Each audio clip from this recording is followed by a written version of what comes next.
texto do Rubem Alves, do livro Ostra Feliz Não Faz Pérola, e o texto tem o tema de mexericas. Por razões que só Freud explica, quando eu era menino, adorava descascar mexericas e enfiar meu indicador no buraco que há no meio dos gomos. Ficava com a mexerica espetada, mostrando para todo mundo. De vez em quando, nas minhas falas, conto esta experiência infantil e o auditório morre de dar risada, porque todos fizeram a mesma coisa. Não é estranho isso, que todas as crianças tenham a mesma ideia e o mesmo prazer? Só para quebrar um gelo, tá, gente? Então vamos lá. Fase oral. Conhecida como a primeira fase do desenvolvimento infantil e fonte de energia vital da criança, tanto para sensações de prazer quanto desprazer, é através da boca que todos os bebês terão suas experiências de vida, conhecerão a si mesmos, conhecerão o objeto e o principal, a mãe e o mundo. Então, pessoal, vamos imaginar aqui o cenário, tá? O cenário é o quê? É um bebê completamente imprevisível. Uma mãe que acaba de iniciar essa construção, essa dualidade mãe-bebê. Então, essa mãe nunca foi mãe antes, não tem receita, não tem como ter algo antecipado, assim, de cuidado, de manejo, de corresponder a todas as necessidades. E esse bebê é completamente imprevisível. Sim, depois de um tempo ele se tornará, né, até certo ponto previsível, porque aí a mãe sabe quando é um choro de fome, quando é um choro de sono, né? Quando está enjoadinho, quando é fome, quando precisa de colo. Então, esse é o cenário, tá? Então, a fase oral é permeada por esse cenário, por essa mãe que está em construção, juntamente com o seu bebê que está em construção. Eu diria que a amamentação seria o pontapé inicial da fase oral. Lá em 1896, né, eu uso Freud, que ele traz esse conceito da fase oral. O começo de todo o cuidado que se desdobra ao que o Winnicott, em 1948, chamou de estágios mais primitivos do desenvolvimento emocional do ser humano. A mãe suficientemente boa, como a Jéssica já havia colocado, tem sob sua responsabilidade 3 funções: o holding, o handling e a apresentação dos objetos, tá? O primeiro, o hold, ele é permeado pelo quê? Pela sustentação, o vínculo de segurança e a tranquilidade. Então, o cenário é o seguinte: é aquela mãe que está com o bebê no seu colo, com os braços, né, envolto. Então, no momento da amamentação, não é só a questão da sucção e da nutrição e do matar a fome em si, mas é aquele olho no olho, é aquele ambiente, né? Como a Jéssica já trouxe na sua fala. Então, proporcionou aquele ambiente. Então, isso traz, ela é permeada por esses três nomes. O handling, né? Ele já entra na questão do manejo, do significado e da experiência. O manejo seria realmente como essa mãe pega, toca, né? Como ela tem o manejo na hora de limpar, de dar o banho, de conseguir esfregar a pele do bebê. Tudo isso é o contato, tudo isso está sendo transformado em experiências emocionais, tá? E aí traz todo um significado e a experiência, para quê? Internalizada, para esse bebê começar daí então a construir o aparelho do pensar, o aparelho psíquico dele. E sobre a apresentação dos objetos, eu trago agora assim um grifo meu, né, que é através da teoria que eu escrevo aqui, que o início das relações objetais, ele é complexo, qualquer um. Acontece quando o ambiente proporciona a apresentação de um objeto feito de uma forma que seja o bebê quem crie. Então o bebê ele já tem a expectativa que se origine em uma necessidade. Então o bebê, gente, ele já nasce com uma expectativa de seio, né? Como a gente já estudou e já foi falado lá no grupo. Ele não nasce com a expectativa de não seio. Ele não é um bebê que vai nascer e ele não vai esperar um seio. Pelo contrário, ele nasce com a expectativa de seio. Então ele espera, ele alucina um seio e o seio então vem e se encaixa naquilo que ele alucinou, trazendo o quê? Toda a satisfação. O bebê tem a expectativa, né, da sua necessidade que muitas vezes não é formulada. Então a mãe apresenta um objeto ou um manejo corporal que satisfaz as necessidades do bebê, de modo que o bebê começa a se sentir confiante em ser capaz de criar objetos e criar o mundo real. A mãe proporciona ao bebê um breve período em que a onipotência é um fato de experiência. E nós vamos ver lá pra frente, né, na posição esquizoparanoide da Melanie Klein, a questão da onipotência quando ela precisa ser desfeita.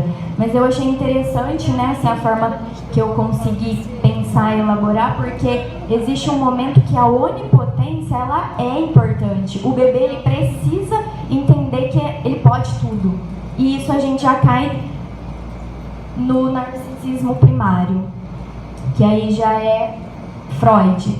A primeira referência feita por Freud às zonas erógenas passíveis de estimulação na infância foi em 1896, um caso de histeria, 3 ensaios sobre a teoria da sexualidade e outros trabalhos. Esse é o livro, tá, pessoal? Quem precisar procurar.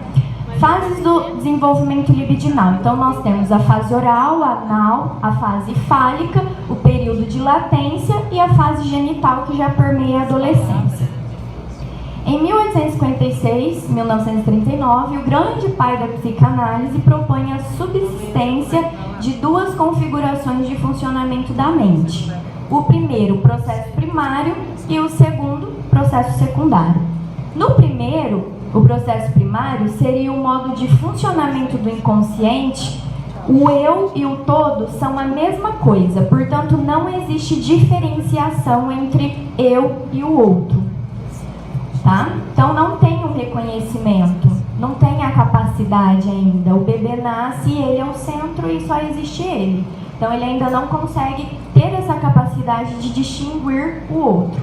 No processo secundário, já é onde se inicia a diferenciação e o reconhecimento entre eu e o outro. E aqui embaixo eu coloquei um esqueminha, ó, mãe e bebê, que acontece a ligação, né? Então já acontece aqui o narcisismo primário, a ligação narcisista. Dentro desse processo primário e do secundário, nós vamos ter outros 2 princípios que regem eles, tá? Então nós vamos ver agora o princípio do prazer, que é dentro do processo primário. Essa configuração é o que rege o processo primário. Aqui não existe tempo e espaço. Qualquer hora é hora de procurar satisfação e obter satisfação para seus desejos. Qualquer ameaça que possa causar sentimentos de desprazer é instantaneamente afastada. Esta configuração faz uso de mecanismos de defesa, como o deslocamento e a condensação.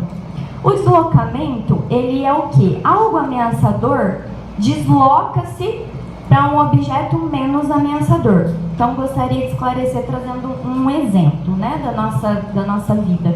Então, a gente está lá, tem um funcionário no emprego e o patrão dele tem uma discussão e acaba usando assim de um palavreado, né, mais grosseiro, humilha, maltrata, e esse funcionário, por questões financeiras, não pode naquele momento nem explodir e nem fazer qualquer outra objeção. Então o que ele faz? Ele se retrai, fica quieto.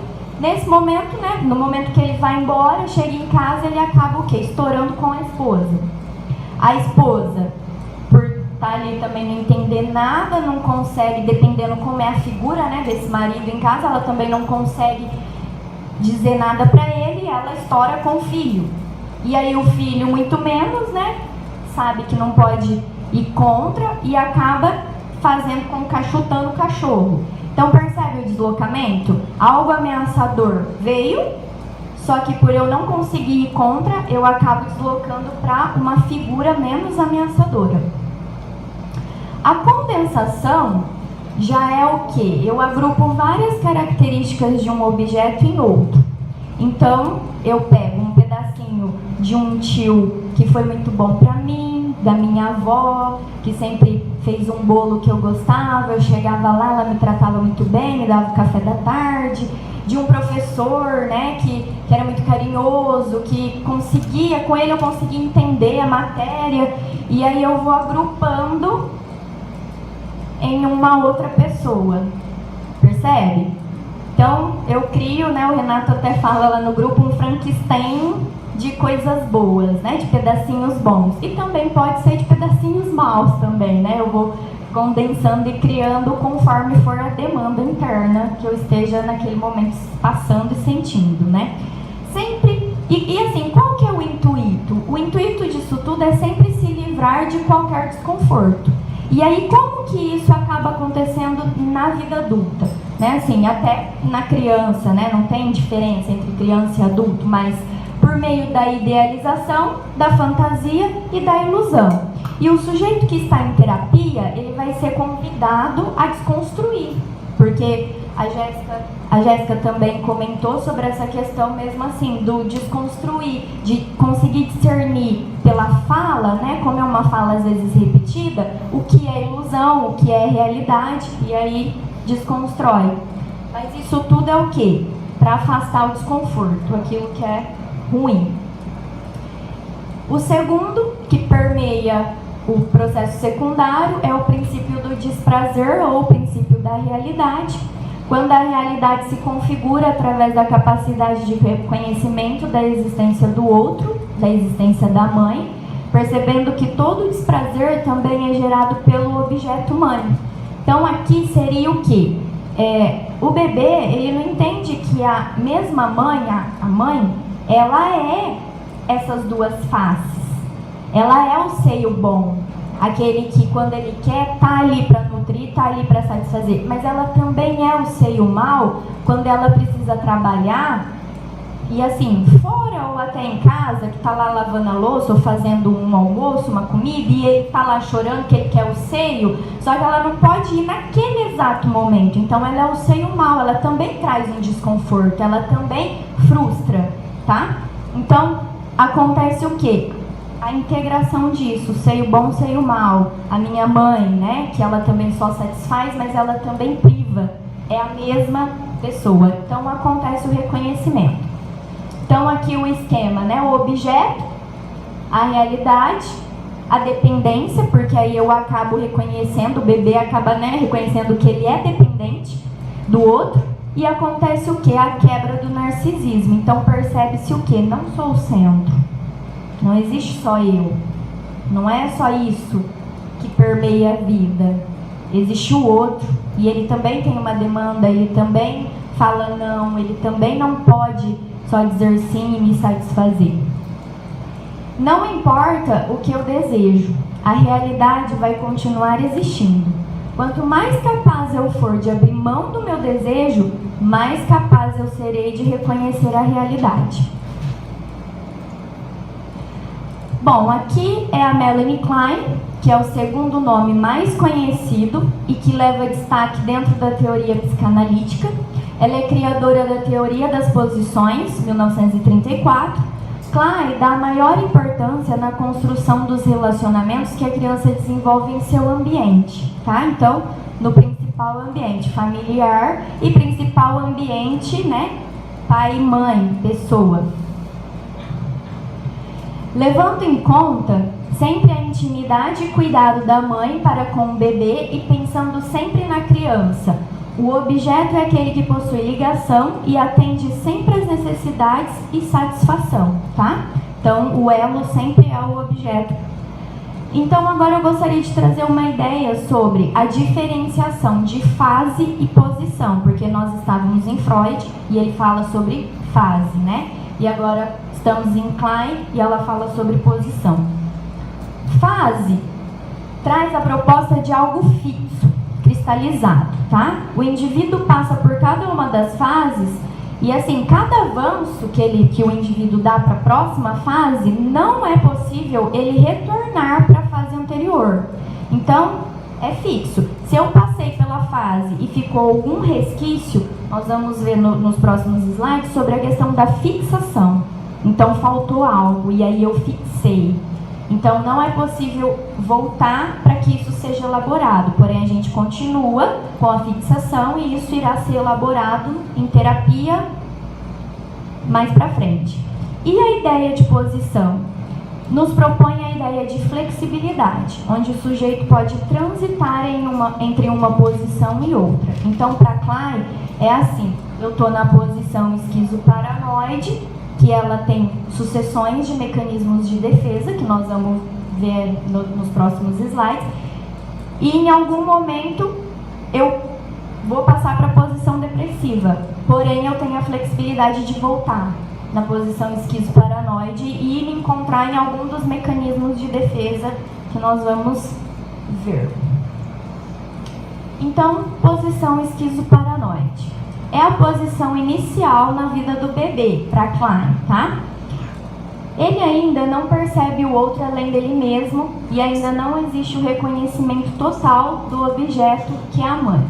Os objetos ligados à satisfação do bebê são fragmentos, seio bom e seio mal. Então, esse objeto que satisfaz e que é a ligação objetal, a ligação narcisista, ela pode ser de uma pessoa, mas também de fragmentos, pedaços, né? Como o seio da mãe, por exemplo, tá? Que satisfaz o bebê. Sempre existirá uma tensão gerada pelo desejo de satisfação. No caso das crianças muito pequenas, o objeto que reduz essa tensão é a pessoa ou a parte da pessoa que atende suas necessidades. O primeiro vínculo que será estabelecido com seu primeiro objeto é com a mãe e com seu seio, tornando-se modelos para seus futuros relacionamentos interpessoais, tá? Então, esclarecendo o relacionamento interpessoal, eu com o outro. Relacionamento intrapessoal, eu comigo mesmo, tá? Inter com o outro, intra comigo mesmo, tá? E a posição depressiva. Acontece a junção dos fragmentos do objeto. O bebê começa a reconhecer que existe o outro além dele mesmo, porque ele precisa reconhecer a realidade. E a realidade não é feita só de satisfação. O que isso causa? Angústia, desconforto, culpa, sensações extremamente desconfortáveis. Por quê? Quando acontece a união do que é bom e do que é mal, é como se o bebê tivesse odiado o objeto, como se ele tivesse odiado a mãe que ele tanto amava. Então isso gera uma ansiedade, gera um desconforto, porque é chato, né? Como eu posso odiar alguém que eu amo? E o que acontece? Vem a frustração. Por quê? Porque eu preciso me livrar de algo ruim, de um pedaço, né, que ficou, que eu odiei. Então, eu quero me livrar disso. Então, agora, as sucessões de mecanismos de defesa da posição esquizoparanoide. Essa daqui é uma colaboração do professor Renato. Que ele, né, uma forma assim clara e bacana que ele trouxe para nós, então estou usufruindo dela aqui. Então, dentro da esquizoparanoide, pessoal, nós temos essas sucessões de mecanismos de defesa. A primeira, cisão, que é o quê? A realidade dividida ao meio, bom e mal. Um satisfaz e o outro priva. A posição já traz a ideia, porque esquizo significa cisão, tá? Então, esquizoparanoide, cisão. Então, se eu dividir em dois, bom e mal, o próximo mecanismo de defesa que eu vou passar por ele é a negação. Então, eu tenho uma parte e eu nego a outra. Então, se eu nego uma parte, eu preciso projetar. E aí eu passo para o terceiro mecanismo de defesa. Então, se eu segurei a parte boa, eu vou projetar a parte má. Então eu sou bom, o puro, e o outro é ruim, é mal. E vice-versa, né? Se eu segurar o mal, eu sou péssimo, horrível, e o objeto, o outro, sempre é bom e sempre é maravilhoso. Só que aí a gente cai na questão da idealização, que é o próximo mecanismo, né? Então eu projeto uma parte, a outra fica. E aí eu idealizo como sendo bom ou ruim, vice-versa. E passamos então para a onipotência, que posso tudo ou o objeto pode tudo. Então depende de como foi projetado, como foi idealizado, ou o objeto é bom e sabe tudo e eu sou mal e não sei nada, ou vice-versa. E a onisciência, né? Eu sei tudo e o objeto sabe tudo, e o outro é o posso, né? Pode tudo ou não. E para que tudo isso seja sustentado, para que isso não caia em ruína, né? Para que isso continue, acontece por último o abafamento das emoções, que é o que? As emoções são escondidas para não ter contato com a realidade, porque a hora que eu tiver o contato com a realidade, a tendência é se desfazer. Tudo conforme a gente vai ver aqui, ó. Quando o indivíduo procura por terapia, os mecanismos de defesa são desfeitos de trás para frente, como um efeito dominó. O primeiro a se dissolver é o abafamento das emoções. Quando o paciente começa a desabafar, ele começa a perceber que ele não sabe nada, e aí nem tudo ele pode, a idealização se desfaz, a projeção volta, não dá mais para negar, e sem a negação as partes se juntam, tudo se integra. Então a cisão não acontece. Então nós temos o quê? A posição depressiva, que é a realidade nua e crua, tá? É aquilo e ponto. A integração das partes acontece. E aqui as principais defesas da posição depressiva. É a reparação, que é a tentativa de reparar o dano causado ao objeto. Quando eu caio em si e falo, o que eu fiz? Meu Deus, e agora? Eu preciso reparar isso, preciso dar um jeito. A simbolização, que é proteger o objeto de mim mesmo, então eu vou guardar você, a experiência que eu construí boa com você, aqui dentro de mim. É a simbolização. E a mania, que é a tentativa de livrar-se do sentimento de culpa. Ou seja, eu me envolvo tanto com os afazeres do dia a dia, com a rotina, para quê? Para eu não ter que pensar. Então, eu não quero tomar contato disso tudo que está dentro de mim. Então, o tempo todo eu estou envolvida em alguma coisa, eu estou naquela aceleração, naquela coisa, por quê? Para me livrar desse sentimento de culpa, para eu não ter que pensar nele. A culpa se converte em responsabilização, gratidão e retribuição. E aí, trazendo a ideia da fixação na fase oral, tá? Como eu disse lá atrás. O crescimento físico, ele acontece de forma contínua, né? O orgânico. Então, a criança nasce e vai crescendo. O desenvolvimento psicológico cresce permeado por estresse e ansiedade. Quando estamos frente ao novo, né, alguma mudança, vamos experimentar uma cota de ansiedade. O ego, para dar conta, recorre ao mecanismo de permanecer na fase do desenvolvimento que o sujeito se encontra presente, gerando uma defesa, denominada de fixação. Então, fixação é uma defesa e é o apego da libido a uma fase inicial e primitiva do desenvolvimento psíquico. Então, a ideia do Freud, né, que a gente não pode voltar, acontece a fixação. E os desdobramentos característicos da fase oral, tá?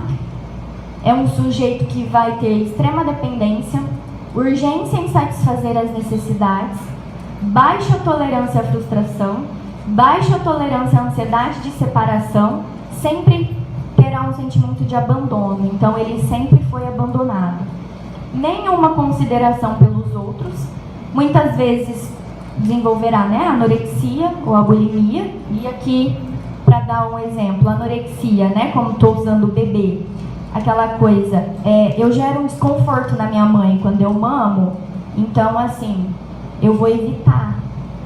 Então, eu cresço, né? E assim, eu percebo um desconforto relacionado à comida, parece que eu não estou sendo muito aceito, porque eu como muito e já estou um pouco acima do peso, né? Do padrão que estão estipulando, então eu tento evitar isso. E aí eu começo a ter uma visão disforme, meio desfocada, e aí eu evito até chegar a uma anorexia. E a bulimia é a mesma coisa, só que ao contrário. Eu sei que tem um desconforto, porém eu não consigo evitar. Eu preciso mamar, eu preciso comer. Então eu como, mas depois eu passo pelo sentimento de culpa.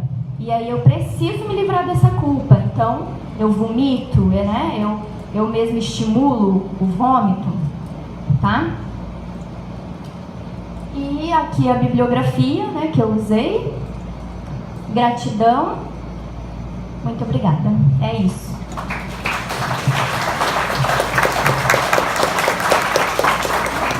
Tem tempo de pergunta? Alguma pergunta?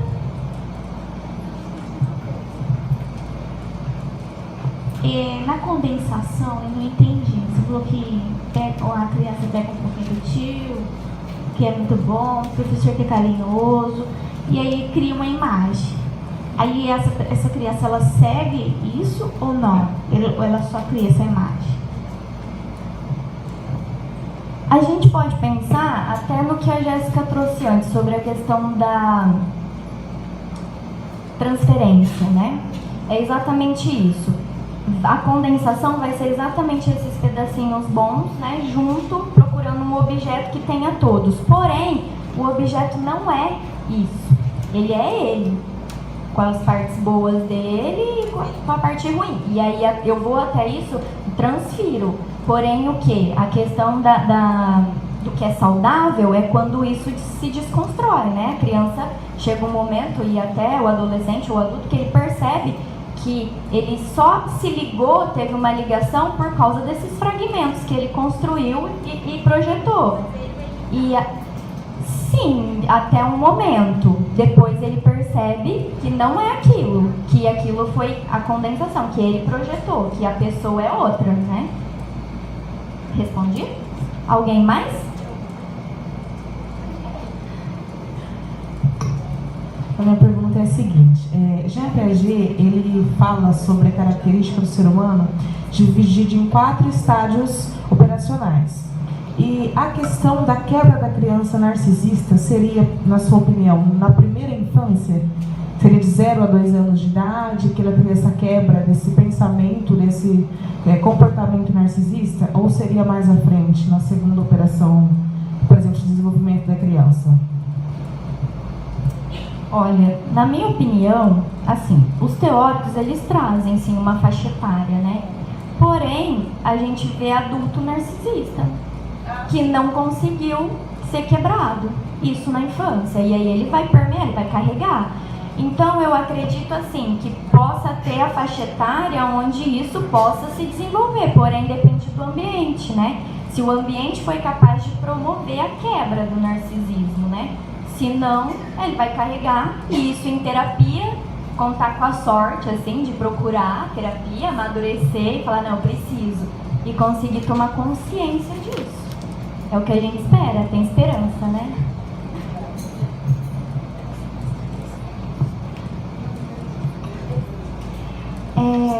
Eu estava meio em dúvida sobre a posição depressiva. Eu estou no 4º ano de psicologia e eu vi que é a posição maníaca depressiva da Melanie Klein. Porque quando o bebê descobre que a mãe é tanto o seio bom quanto o seio mau, ele entra na fase depressiva, né?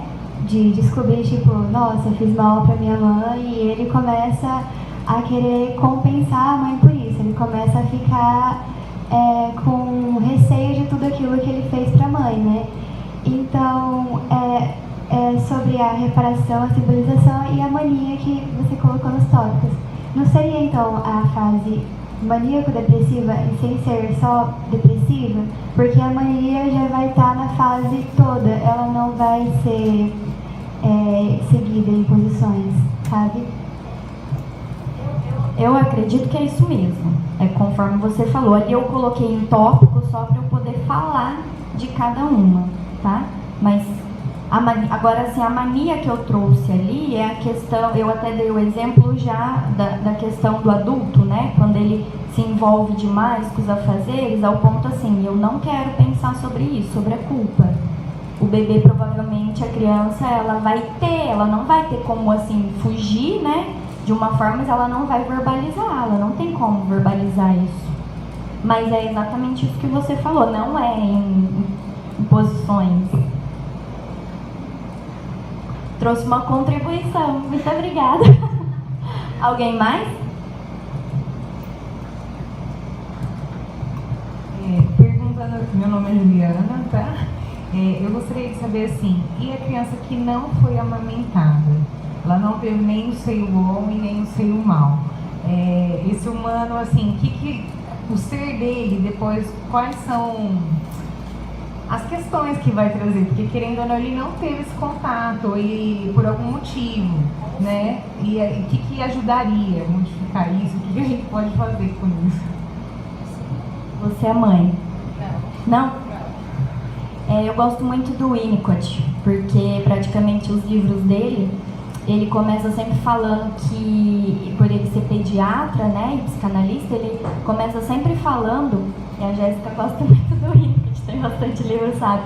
Que ele não tá lá para ensinar a mãe a ser mãe, mas ensinar com a mãe. Então ele não tá lá para escrever ou falar você deve fazer assim ou assado, assim tá errado e esse jeito é o certo, não. A mãe, ela vai ser mãe. E infelizmente, né, ou felizmente, não sei como é a experiência de cada mãe, tem mães que não têm a oportunidade, não têm a capacidade de amamentar, né, no seio. Porém, ela tem como dar a mamadeira e não sai fora, a mamadeira também entra, serve. Porém, é aquilo que eu disse sobre aquela questão do hold, aquela coisa do contato físico. Vai dar a mamadeira, olho no olho, aquele amor, aquele ambiente acolhedor que a criança está mamando e se nutrindo, porém ela está se nutrindo emocionalmente. Então, o seio a gente traz a ideia porque está na teoria, né? Mas a mamadeira também entra. Serve sim. Pronto? Então, vamos continuar. O próximo é o Ricardo.